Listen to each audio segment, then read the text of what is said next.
Hi, uh, I'd like to welcome all to today's webinar on cost-effective and comprehensive business continuity plans for SMEs. Today we have John Robinson as our guest speaker. He's a risk professional with a career rooted in technology, consultancy, and software. He founded Inoni in 2005 with the aim of providing great business and continuity and technology resilience to a rapidly expanding global market. It's all yours, John, now.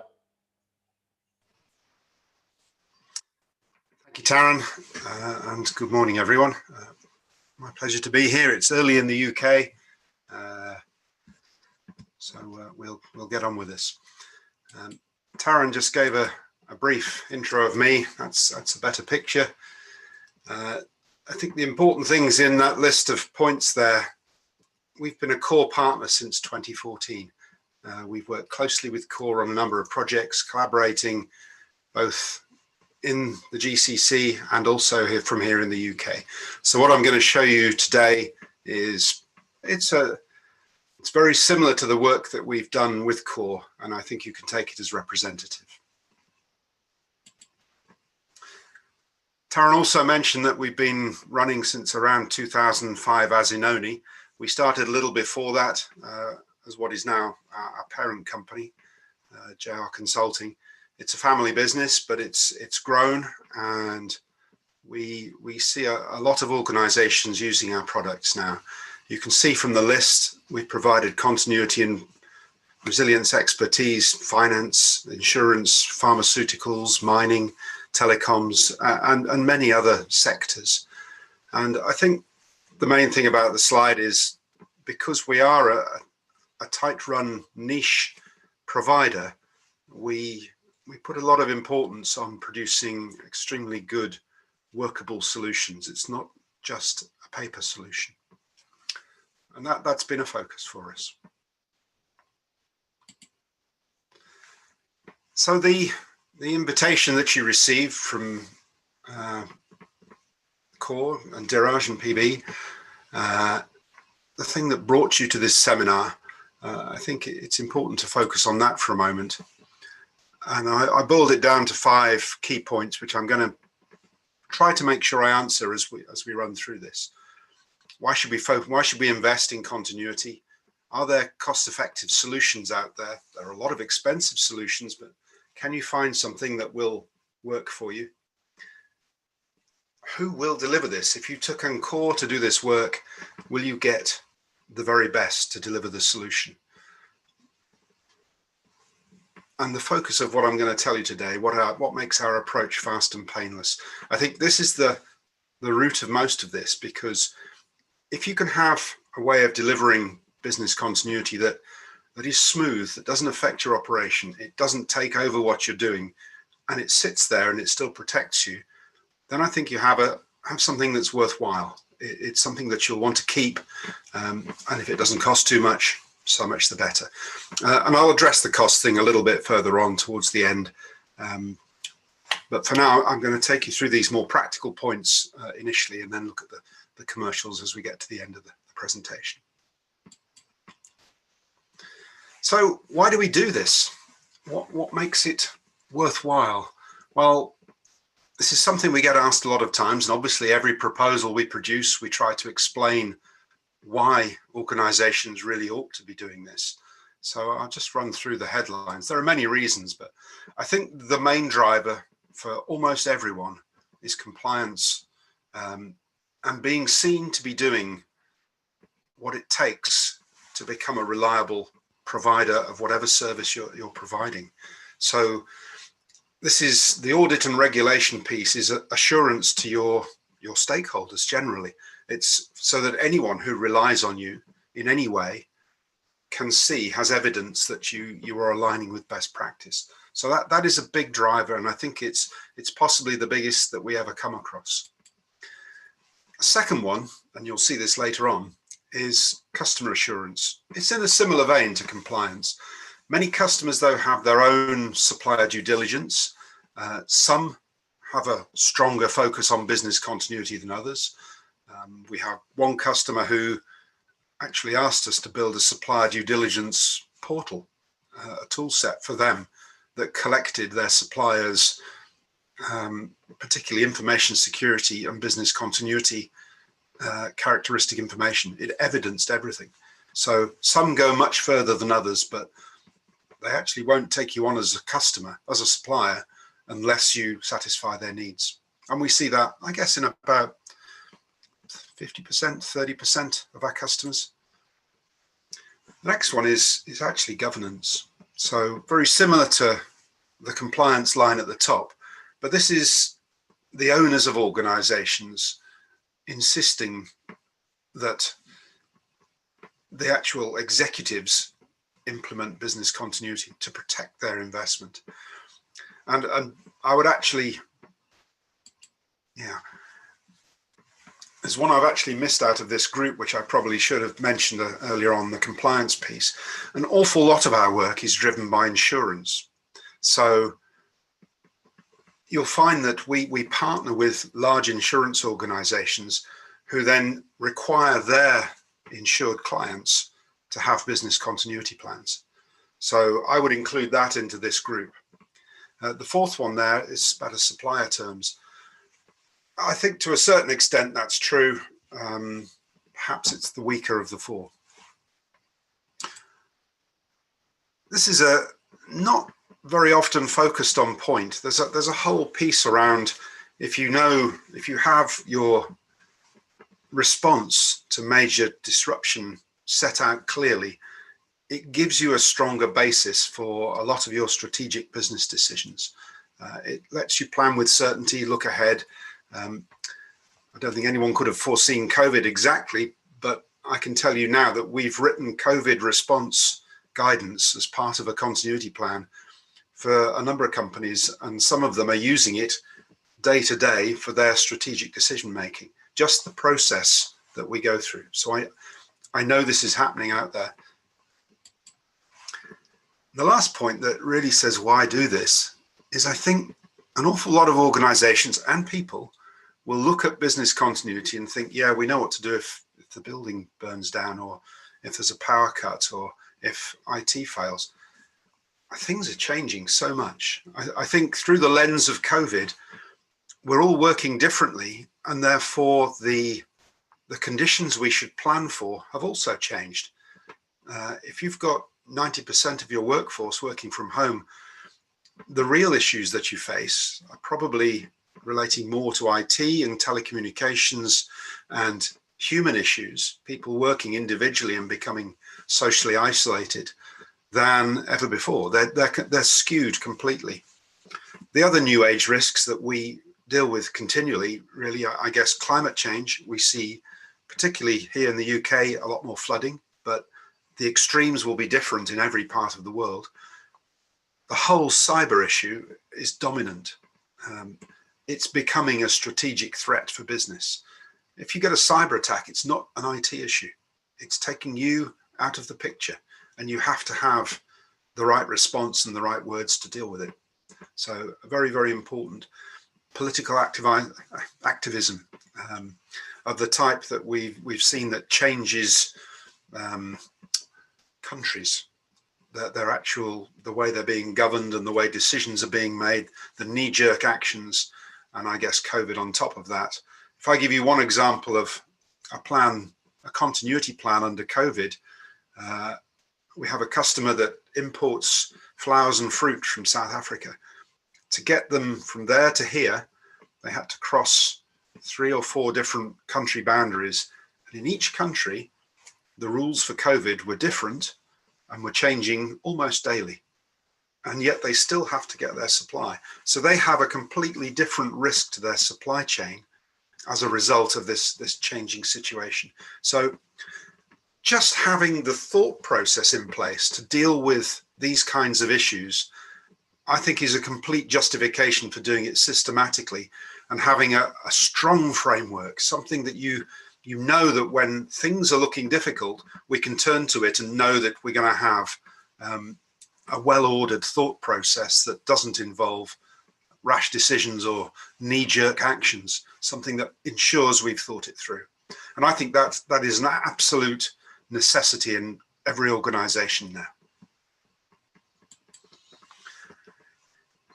So the second question on the intro sheet was, are there cost-effective solutions for small to medium-sized enterprises? Well, small to medium-sized, I guess we count pretty much anyone with up to 1,000 employees. Generally, they're 100 to 500 in the SME bracket, but it depends not so much on the actual size in terms of headcount, more to do with complexity and maturity of the business continuity thought process. So that is a really important distinction. We have some large companies that treat it like a small thing and some small companies that place extreme importance, and therefore you get an overlap between the two. There's no automatic, yes, you need this approach. It will be down to different factors. However, that second line is an important one. I mentioned we work a lot with insurers, and they have their insurance premiums that they charge to their customers, and whatever solution we provide has to be in line with that premium. So we're almost dictated to. So as a result of that, we provided a commodity-sized product. But at the same time, they expect those solutions to physically work. They have to satisfy the insurer's practical risk requirements, and we get tested. We get checked against what they need. Again, I mentioned flood risk. I wrote something for an organization 2 weeks ago specifically for an insurance policy to work. They wouldn't do it until we put this in place. It was just for one scenario, one flood. So you can see there, these are pretty big companies. Aon is global, AXA is global, NFU Mutual is a UK-based, well, it started as agricultural, but it covers an awful lot of different parts of the country and different organizations. FSB is the Federation of Small Businesses for Great Britain.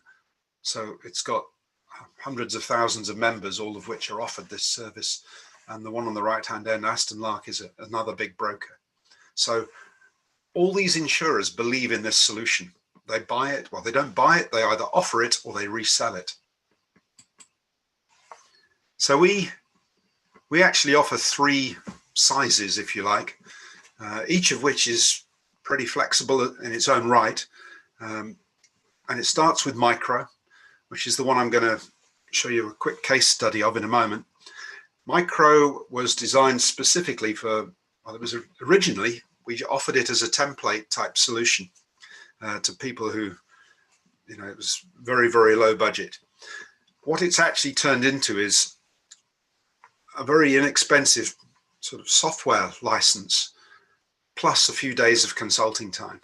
And the number of days of consulting time reflects what the customer actually wants and what they're prepared to pay.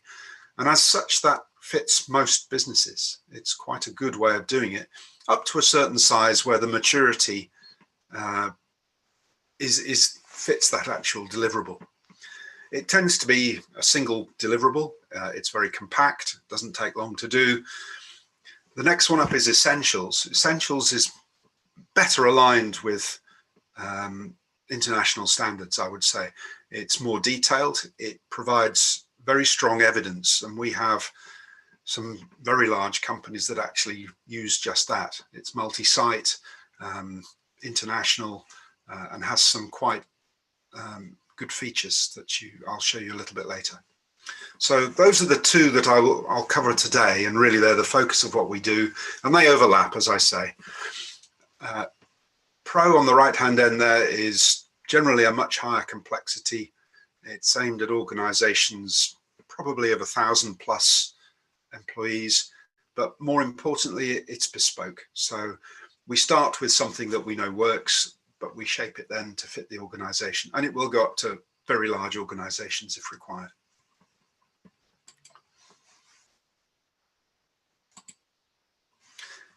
So the features of our approach, the way we've actually designed it, it isn't really as a software product at all. It's as a consulting product, and that's why it works so well with us partnering with Core. It's an extremely efficient way of doing it. We know people prefer to have an expert helping them or doing the job for them, becoming their partner. It's far better than just picking up a software package. It's extremely difficult unless you have a a full business continuity team to make a software package work. So this combination, using software to enable very efficient consultancy, it's perfect. It works incredibly well. So we produce, as a result, just running through these points that you can see, very practical plans. So you read them, you shouldn't be reading a lot of text. You should be looking at them and saying, right, I can see exactly what to do now, and I don't need to go read through piles of pages. Best practice results, really important. You need to be seen to be in line with global best practice. So this is ISO 22301, the standard for continuity, but also a more pragmatic aspect, which is the BCI Business Continuity Institute Good Practice Guide. So it's designed to work. The three at the bottom, starting with optimized use of your time, you'll find a lot of activities like this involve 2 weeks of interviews that maybe intrude on a lot of people's time, take 2 hours each. They take a long time to set up. They take a lot of consulting effort to collect that data. We have a slightly different approach where we use a workshop. It's very fast. We pre-work a lot of the information collection. And that means that we spend far less of your time building this. So much more compact. You hardly know it's happening. Maybe 1 or 2 people get more closely involved. The delivery timeframes are very short. Again, we've competed against organizations that quote 6 months, some a year. We do it, well, it says 4 to 6 weeks. It depends what it is. The one I'm going to show you was completed in 2 weeks. There are others that take maybe 8 weeks, but it's very rare for micro or essentials projects to last more than 8 or 10 weeks. And the last piece, easy maintenance. Because of the software, it means that when we're done, you can pick it up and you can make small changes as they happen. You can do a lot yourself, so your costs drop off because you've already got the software as a result of the agreement. So it makes the whole thing, it keeps it current, and you have to do that because if a plan doesn't reflect the business, you pick it up and it reads incorrectly, you'll put it down straight away. And all of a sudden you're going from a planned response to a knee-jerk response, which is a dangerous thing. I put this slide in because I think it is really, really important. We use software to build your solution. Whether you leave it online or take it off, that's your choice. Most people leave it on. Servers, we build it in Inoni, the Inoni application. They're hosted in Microsoft Azure, and everything that we can do, we pretty much do. We get, because we have some very large and extremely demanding customers who put their customers, they entrust them to us. We obviously have an extremely secure environment, and I just want to leave you with that thought. It really is a good place to do it. I'm going to now just move on to a case study, which I think is useful. So this case study relates to, in this case, a classic SME. In the UK, we have some in UAE that we could use as an example, but I think it's probably better. I'll focus on one here because it's the most recent in my head, and I can provide more answers, I think. So on the 15th of September, I got a call from a gentleman called Paul, just phoned out of the blue as far as I was concerned, from a small company in the West Country in the UK. It's about 45 people, single site. They already have some standards in place and they're growing fast. They are continually being asked for business continuity planning evidence constantly, and increasingly they're being asked for it so it lines up with ISO 22301. And what had actually happened this time was they'd gone out to tender, and they're doing a lot more tenders, and they'd gone to a municipal authority, one of the county authorities here, and the bid actually required BCP that would support ISO. He didn't know what he'd got. It was on a few pages. and he didn't think it would actually pass. So he thought they would lose the business. So this was urgent. They had until the first week of November. I mean, that's October, to get the bid in. Here's the timeline. So on the 16th, the day after, he returned a signed proposal. By the 18th, I'd issued them with an information request, which I'll show you in a moment.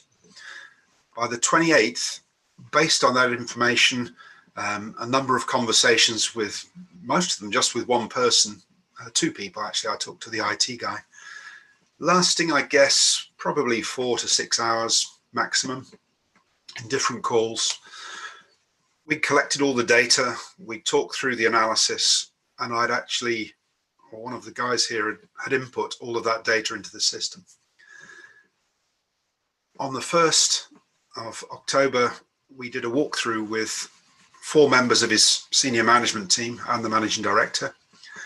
We took them through for 1 hour. We did a scenario based on one of the scenarios in the plan. And we handed over this thing that you can see there, really important words, good first draft. This is the key.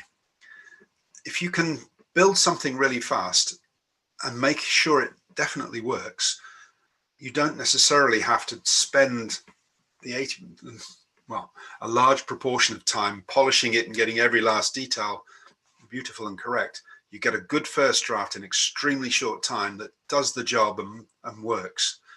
That is part of the reason we can do this so quickly. We don't go through many iterations of review. We get it working, get it approved, and that's it. We then hand over responsibility to the client with help if they want it. And on the 2nd of that month, he submitted his tender. So we did that, the whole thing, 17 days from the very first contact to delivery of a tender under COVID restrictions. So we did it all remotely, the whole thing. I recently carried out one of these remotely for a much larger organization up in Scotland, and the person doing it gave me a guided tour of their site, basically on a mobile phone camera through an application that was stabilized, and he could tour the entire factory. So I've actually done an inspection of the factory as well remotely. So these things can happen. These are some excerpts from the proposal that we issued to the company I just talked you through. So these are the key delivery features, how we actually do it. We start with a 4-hour Teams workshop. Actually, it's 2-hour workshops. People find that better. I quoted him a 2-week delivery time frame, which we met. We delivered it's really a business continuity plan. So micro condenses impact analysis, risk assessment, and plan into a single document because all of the outputs are used in the continuity plan. And he then gets, as part of it, because he's got a software license to go with it, he's got now 12 months of phone and email support. You can see on the right-hand side what you get for the license: automated BCP, easy update as things change, download to PDF and Word, view plans and reports on any device, mobile phones, laptops, whatever, 12 months license. It's a single user system in this case. So one person in the organization owns the license and is able to update it and so on. Essentials, you can have many, many users. This is a little bit more detail on what they got. You can see the plan, impact and risk assessment procedures for defined scenarios. So individual scenario response, emergency response, and so on. I'm not going to go through them. 2 important things at the bottom. For this particular firm, he wanted a business continuity policy, something to show that senior management had thought this through and they were making a promise to their stakeholders. And the last piece, the scenario exercise, this is the fastest one of these I think we've ever done. But again, specifically, the idea was to produce a 1-page exercise report. It's a very cursory exercise. It was based on the worst case, but because we'd just written it, we knew what it was. So it became possible to do this. It's a lightweight exercise, and I would say it's much better to do something that lasts maybe 3 hours with a bit more structure. So interesting to see what's in it. This is what these are taken again from an email I sent to them. Basically, I said, please send me these details as a minimum. So I try to build, it's actually building a model of the organization, a dependency model going from its customer groups and stakeholders right the way down through the products and services, the activities they use to deliver them, then all of the things internally they use to complete those activities, right the way down through to the supply chain. So we create a map top to bottom, and we understand what the map contains, and then we level a bunch of other questions like these. These are things we need to know. So this is looking more at the risk side. What scenarios we plan for, so loss of office, denial of access, loss of IT, loss of skills, critical sole supplier, speed of recovery, speed of activity recovery as a result, and then the practical stuff. Where do we go? How do we do it? And what preparations must we make? And we've done all of this now. We've been through the whole lot.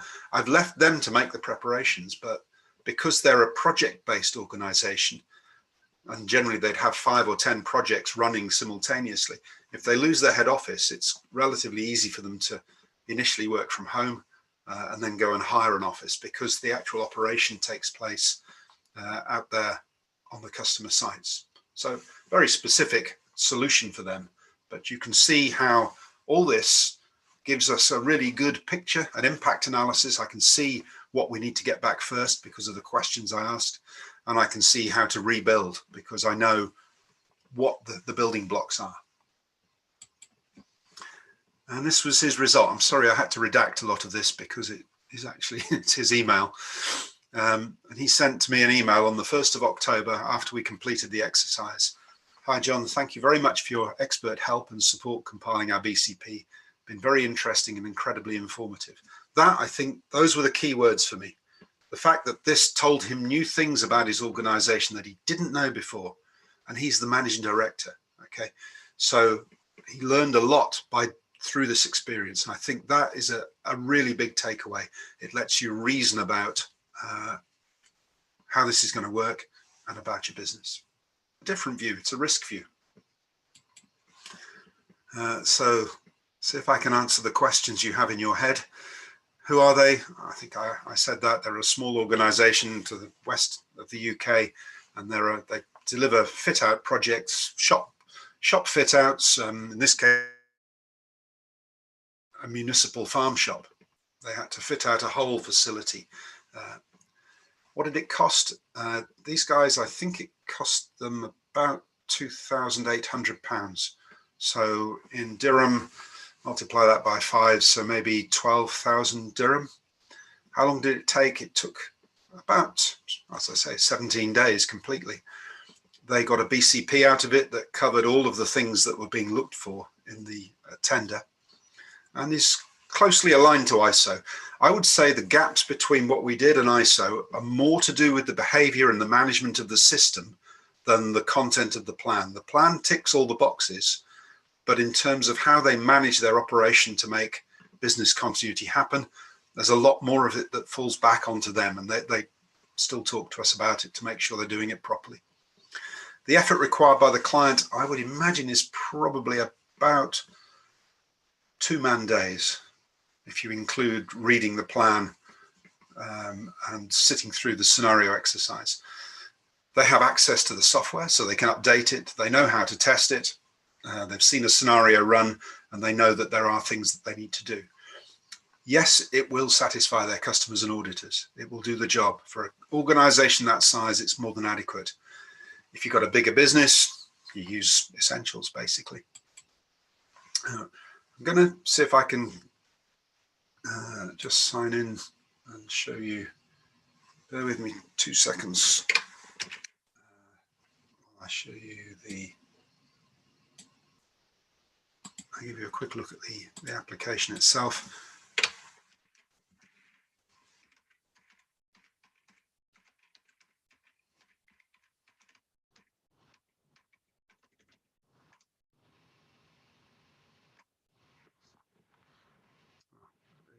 as if I can log in while I'm in Zoom. Okay.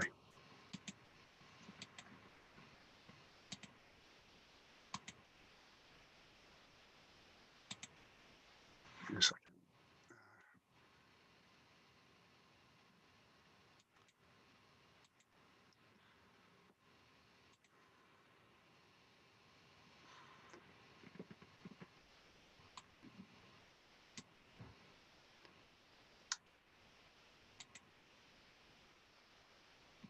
So this is in only micro. You can see here.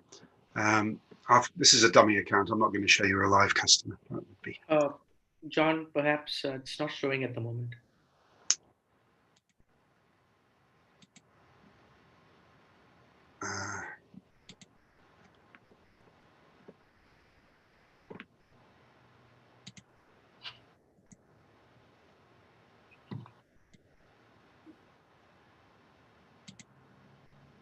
Perhaps you stop sharing and Yeah. share. Can you see that?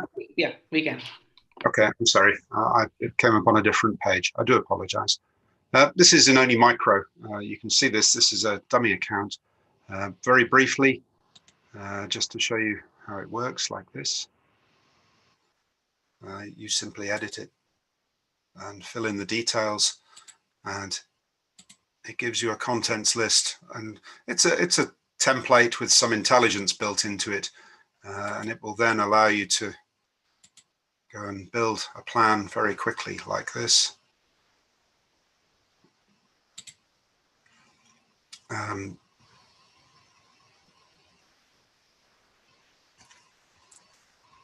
you can see it produces a very readable document. There's the contents list. You can see response, what to do, how to escalate, who takes control, who to call.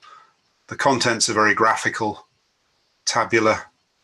There's no wasted text in this. It just tells you what to do, looking at the key risks, how to respond, impact over time. So it tells us how long we've got to recover each of the different products, where to go, how we're organized, individual roles and the description of the goals and tasks for those roles, and then some crisis management. There are numerous other pieces in here that we can look at. Let me just see if I can switch back to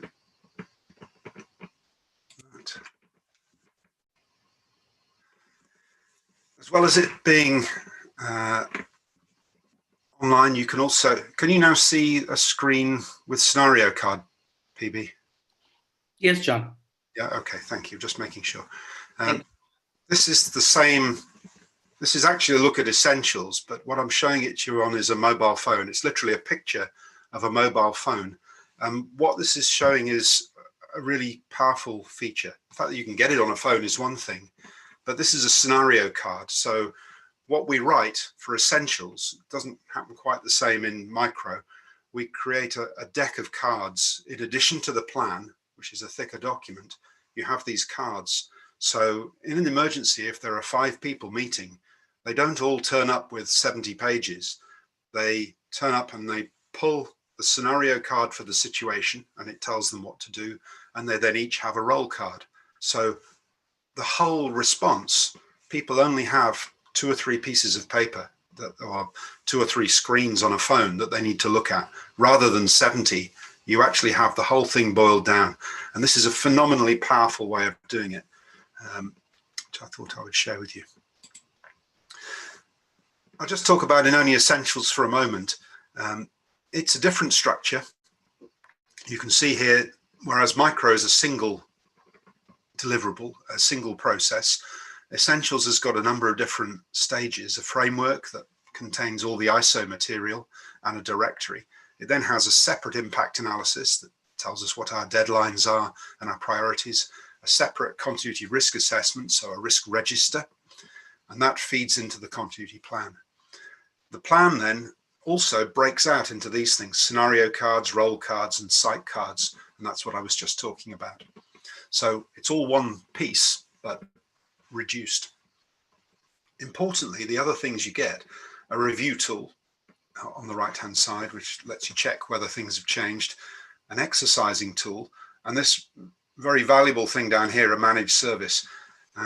That's relatively recent introduction for us, but we found a lot of customers, they take the software, but then year on year, they spend less time, focus less time, and they need just a visit or a phone call or a web share once a quarter just to keep things up to date. So that's been very helpful, and we put tests in that as well.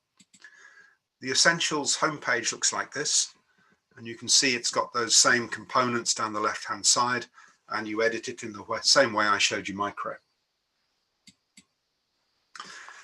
Essentials also has dashboards, and they're freeform, so you can add your own widgets to it, but we would normally set these up specifically for each client. And it also has a new feature called Dependency Mapping. So when I sent that email collecting all the stakeholders, they had the layer at the top, all the products and services, this layer here, all the activities are in this layer, and so on and so on and so on. We actually build a model of the organization. Well, that means you can transmit the effects of disruption up and down the model, so you get a great understanding. It's basically just a very good business impact analysis.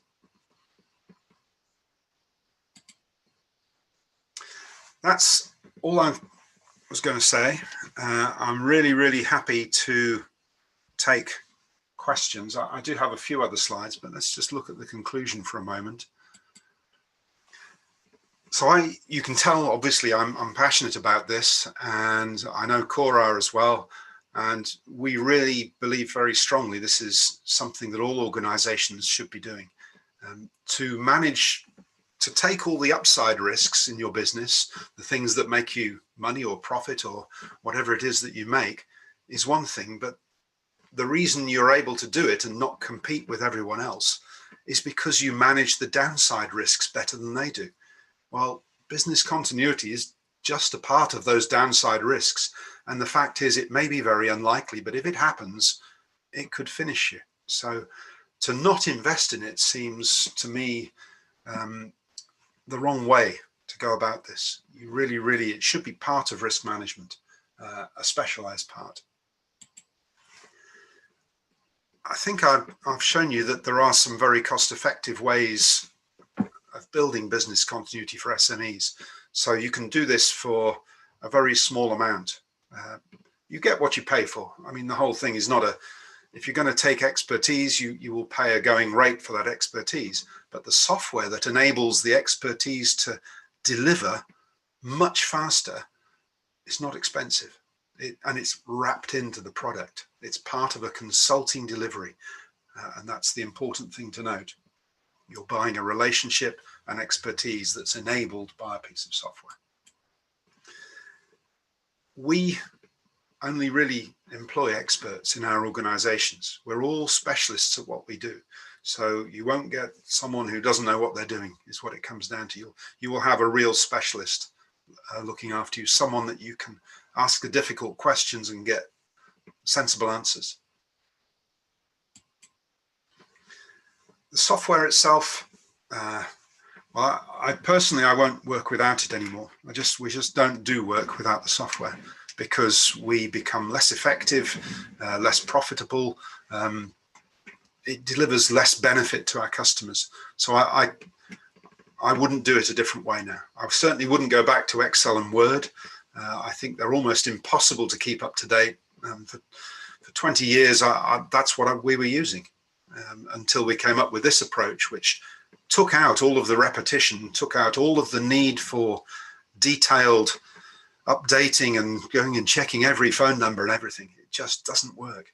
But to have a software solution, stores it for you, makes it accessible, makes it consistent, always up to date. It's got everything going. And the last point, I said I would write down what it actually costs. I think it's about this kind of bandwidth. We have some customers here that take an IT solution, they buy Essentials, they want tests rolled in. We go to their stakeholder meetings to actually make sure, their steering group meetings to make sure that they are staying focused. So they buy a higher level of engagement from us, and that obviously costs more. But that bottom line, I think it starts around 15K. It'll be fast, but you'll get great value from it because of the way it's being delivered, and I think that's the important thing. That's all I wanted to say. I hope I've given you a good insight into how we deliver as a partnership, into what we deliver, and what you could expect if you engaged us, which I would encourage you to do. I'm going to stop there and hand back to PB and Taryn. And if you want to ask me any questions, I'll be really, really happy to answer them. Thank you.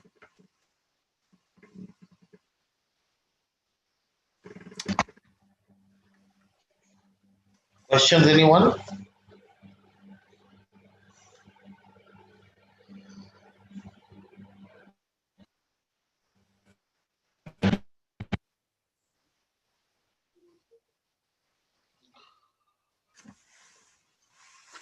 Oh, guys, you can write in your questions to us. We'll put them up to John and get you an answer from John.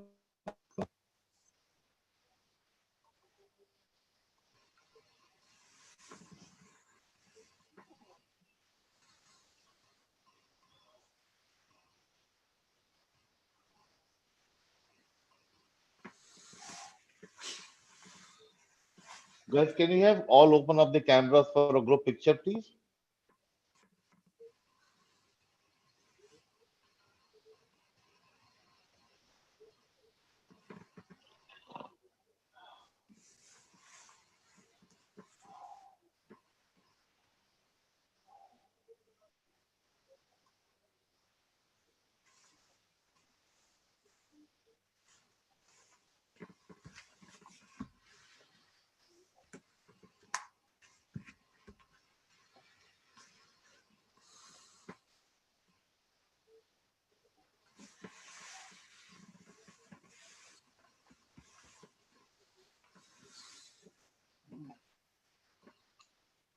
Can you have all open up the cameras, please?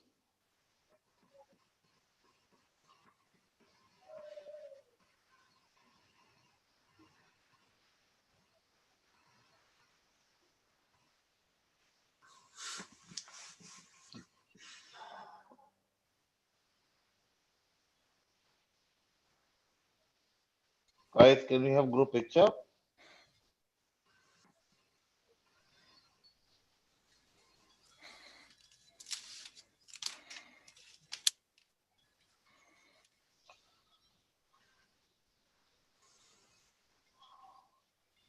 Need some more people, please.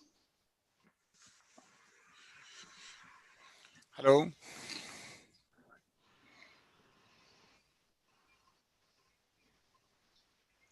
Can we have a few more cameras on, please?